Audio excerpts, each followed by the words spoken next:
Hey, rock fans! Today we're going to talk about one of the most iconic bands of the 90s, Nirvana. The story of Nirvana begins in 1987, in Aberdeen, a small town in the state of Washington, USA. Kurt Cobain, the vocalist and guitarist, met Chris Novoselic, the bassist, and the two began playing together in local bands.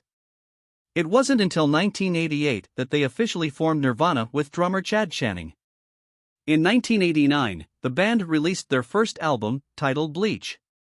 The album was well received by critics but didn't have much commercial success. It was only with the release of their second album, Nevermind, in 1991 that Nirvana exploded worldwide.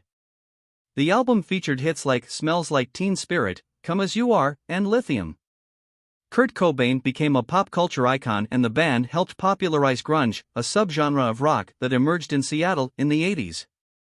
Unfortunately, sudden success brought some problems with it.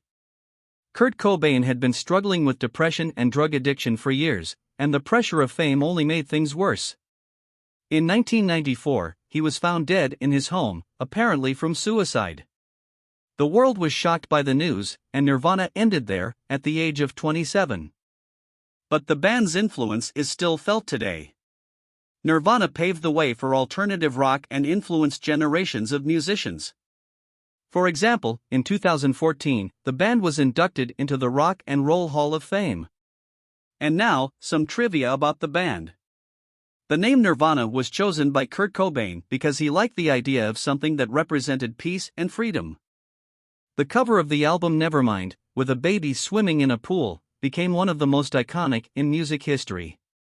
But did you know that the baby on the cover, Spencer Eldon, as an adult, has recreated the photo several times over the years? Smells Like Teen Spirit, the band's most famous song, was written by Kurt Cobain in just a few minutes.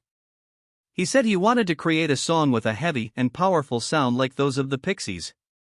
The title of Nirvana's second album, Nevermind, was chosen because Kurt Cobain thought it sounded cool.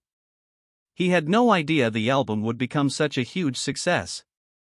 Nirvana's original bassist, Chris Novoselic, was an avid political activist and is still very active in social causes. He is also a big fan of sports, especially basketball. Kurt Cobain's wife, Courtney Love, was also an important figure in the music world. She led the band Hole and played a key role in the Seattle grunge scene of the 90s. The success of Nirvana helped popularize alternative rock and grunge, leading to a big increase in interest in the genre. They also influenced many other bands, including Foo Fighters and Pearl Jam. So, did you like this amazing story of Nirvana? Leave in the comments which is your favorite band song and share this video with your friends. And don't forget to subscribe to the channel so you won't miss the next videos about the best rock bands.